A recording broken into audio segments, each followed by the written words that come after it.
My ex is causing so much drama in my life that I'm seriously considering giving up my kids just to make it all stop. I, 37 male, don't know where to begin. I was married for 13 years, I have 2 children who are 4 and 6 years old, and after being divorced I am now remarried to a wonderful woman named Donna. My ex, 43 female, will not stop harassing me. I have to communicate with her for the kids, but it is so contentious that the court finally ordered all communication to go through an online site, and I had to change my phone number and move. It was seriously that bad.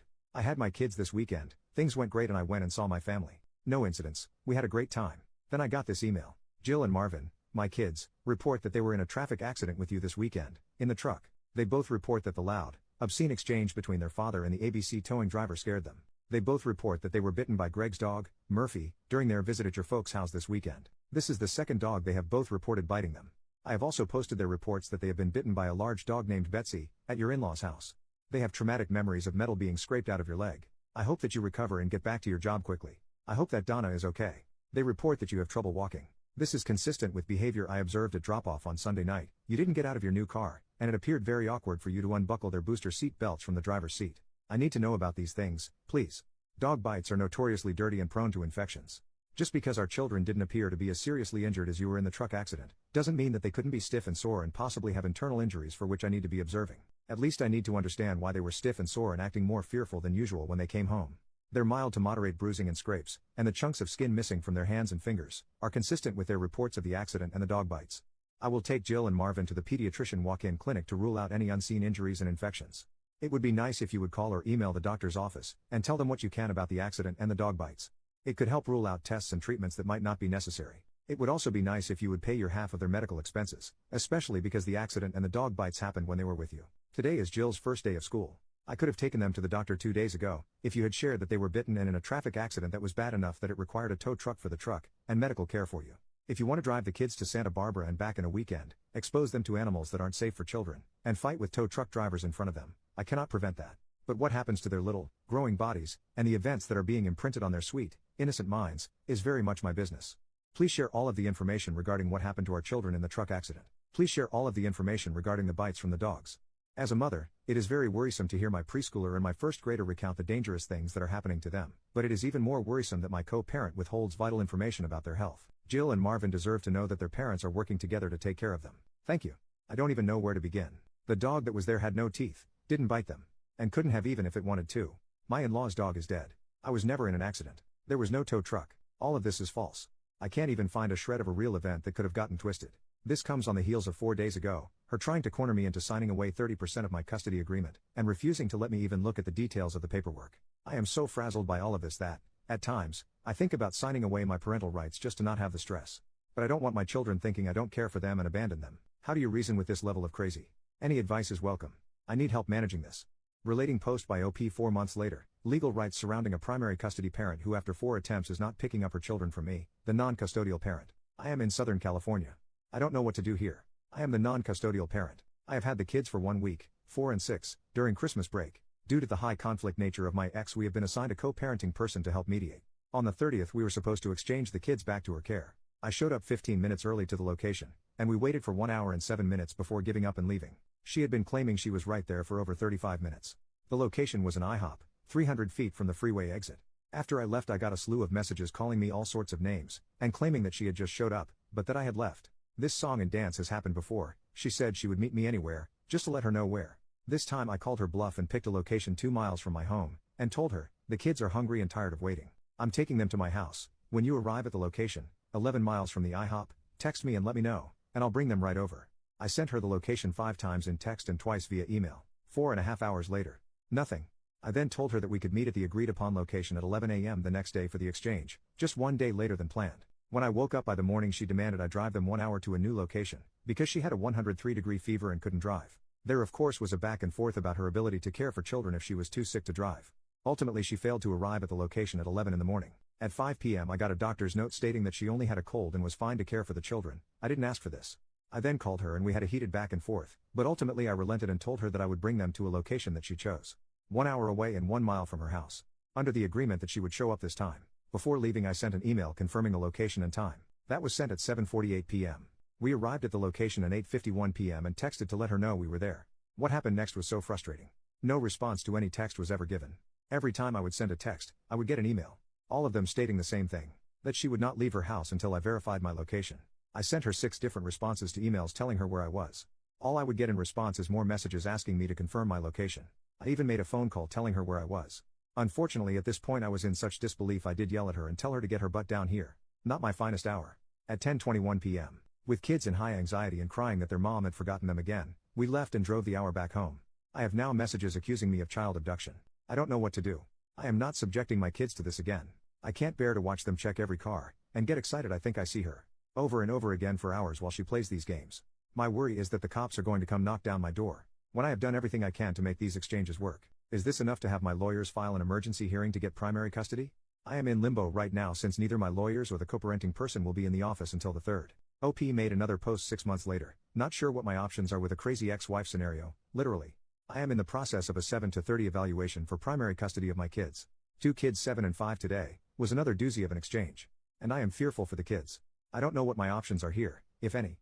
My ex was 53 minutes late to the exchange today. At 4:24 she sent me a text stating she was exiting the freeway that is 2 miles from the meeting spot arranged in co-parenting for today. She doesn't show up until 4:53. The exchange goes okay. But I know something is coming, because if she is ever in the wrong she has to lash out and blame someone else or invent a scenario where she is the victim. I had to wait all of 4 minutes. I got a text stating I just drove by your car, and the back seat was empty. Where are the kids? I said that wasn't my car. I have 2 kids. Then knowing where this was going, sent a picture of them in the car. Response: when did you have time to take this? Because I had plenty of time to look at the stoplight. You were alone. It's okay if Donna, my current wife, has them. It's totally legal, just weird to hide it. I then called her, she answered, and I said hi, she said hi, and then I asked the kids to say hi. I then asked the kids where are we at kids? At this point she started saying hello, hello? Is there anyone there? I then got a text, thank you for the phone call. But there was no sound. I responded, I am turning off my phone now. These accusations are bizarre. I got back, not as bizarre as pretending to pick up our kids. Just tell me who has them. I called again, immediately with the hello? Hello? I knew for sure it was a game at this point. I just ended the call. She responded, you can't just keep ending conversations because you don't want to deal with the facts. If this turns into another 49-hour abduction like New Year's, I will definitely be filing a report. This is next level insane. I am terrified for the kids. This is like raising to the level that she needs to be committed. Any thoughts apart from just continuing with the psych eval I already have going? OP makes a post 2.5 years later. Okay, I want to give the timeline so people understand the full issue I am up against. Basically my children were hidden from me for 55 hours during my parenting time. Their location and the whole situation. Well, I was lied to about the whole time. I've been divorced 5 years. 30% custody exchange was to be December 28th at 12 p.m. for my half of Christmas break. 2 days before the exchange, I get a picture of where they are spending Christmas showing large snowfall, and a message saying they are not sure when the snow plows will start. 1 day before the exchange, I get another picture and message stating the same thing, except in the picture you can tell cars have left and come back from the first picture. Then later that day I tell her, if you get out tonight, I'll come get the kids as planned, in court order, from your house tomorrow at noon. If you do not get out until the morning, do you want to just bring them by my house, on the way from where she is coming from? She replies with a thumbs up to that message. Then a couple hours later I ask if she got out, and no response. Now the day I'm supposed to pick them up. In the morning I ask for a status update so I know if I need to drive the hour to her house. No response. I asked for an update again an hour later, and no response. Then I head her way an hour before I pick up the kids because it's quite the drive, and noon was the court-ordered plan anyway. At the exchange time I arrive at her house. I text her that I have arrived. Her car is there. Her mom's car is not. She lives with her mom. I videotape the time on the vehicle, verbally notate the time and date. I show her car in the darkened house on the videotape. I assume she has driven up with her mom to where she is snowed in. 10 minutes later I finally get a response saying they are still snowed in. No plows yet. 4 hours later I offer that since my parents are driving down, and they have a large truck, they could swing by and get the kids on their way to my house tomorrow. No response until the next day. Note, I check all roads in the area. All are showing being open, and flowing traffic. I even verify with live traffic cams from a half mile from where she is that roads are cleared and cars are driving. I have screenshots of this and the video is time-stamped. The next day in the morning, she declines this and says we should stick to orders. She also tells me her internet is out. 3 hours later I contact the police about child abduction. I tell them the story. They say here is an incident number, we are not going to open a case on this. Take it up with the court. 5 hours later I get a message saying freeways closing down for the night. Been driving every back road looking for entrances without frozen bridges or backed up with accidents. It's an hour wait every time I fill up. Everybody's sure it'll be better tomorrow. Signals are better at least. I respond asking her to tell me when she leaves. Note, no freeways or highways are shut down. I check all state and local websites to verify. Even check Twitter and local live camera feeds. 2 days after I was supposed to have my kids, I call my lawyers, tell them what is going on, send them the timeline and they say they will reach out to her attorney. Later that day they finally get in touch with her attorney and the response back is that she is leaving today, that she will message me when she does, and I can come and get the kids from her place. An hour later I ask for an update from my ex. Then 3 hours later she texts me that she's still having gotten no communication. I call my lawyers again. They call her lawyer. I finally get a response. I have left, that's all. An hour later I get a text, I am home, you can come get them. 55 hours past exchange, I get the kids, then I ask them about the snow and being stuck. I was not trying to pry information or grill them, just casual light conversation. Then they tell me that they have been at home for 3 days. Since the night of the day before I was supposed to get them. Now I'm asking some more pointed questions. I ask about what car they drove, they are kids, maybe the timeline is wrong. They say they were in their mom's car because grandma had to leave on Christmas Day to be back home, so they drove separately. They say that mom said I told her she could keep them for 2 more days. I am furious. It was all lies. I am contacting lawyers today. But what are my options here? I want to have a reasonable expectation walking into this. My stance right now is, I need action and need someone else to be as posed about this as I am, or I'll find a lawyer who is. But I do realize my emotions are elevated. Update 8 years from the original post, and 4.5 years from the last update. I was looking in my profile and saw my post in this subreddit from 7 years ago, as my ex was causing so much chaos that I was doubting everything. I took everything to heart and implemented several things right away. I became a gray rock, and started documenting my butt off. I consulted my lawyers, and they said they advised several steps. The first of which was a 7 to 30 evaluation. This is an evaluation done by a psychologist. That process took a really long time as the 7 to 30 evaluator got very sick halfway through. That took 10 months. At the end of the report essentially read mom is volatile and disorganized and that dad's home would be a more stable home for the children. However, there is hope that mom is starting to improve, so if things are still bad in 1 year it would be appropriate to change custody to dad. This was a tough pill to swallow. Things were not better, and the chaos was just intermittent. So we just kept documenting, and doing our thing. Eventually, we started getting a lot of emails from teachers that Jill in particular, was often not bathed, never had her homework done, didn't have school supplies and that she was falling way behind in her studies. We applied for a trial to review custody, and asked for primary custody to be swapped to us. That was at the end of 2019, and trial was set for May 2020. So as you can imagine, once COVID hit, everything got delayed. There was a large amount of events in 2020. COVID shut down. Donna and I had a child, Rebecca. And then my ex started denying visitation to Jill and Marvin. Every 2 weeks I would go down, wait in front of the house. No kids would emerge.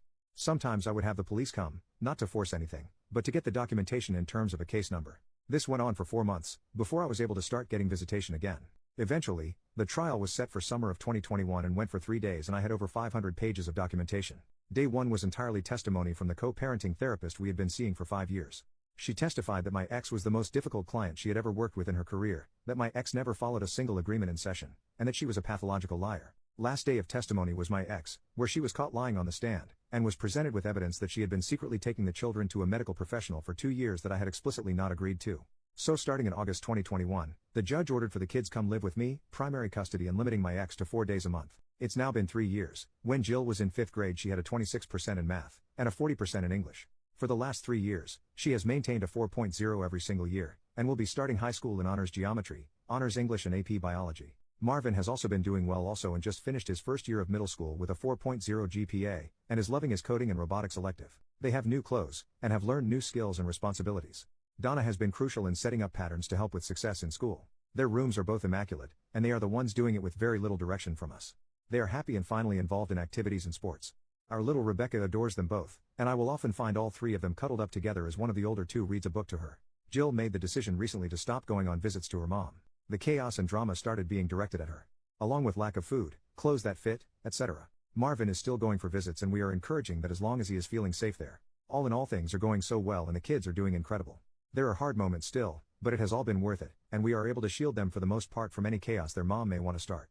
If anyone is reading this that initially sent advice, thank you. When you are in the thick of it, it is tough to not feel like it is impossible and you will never be able to overcome it.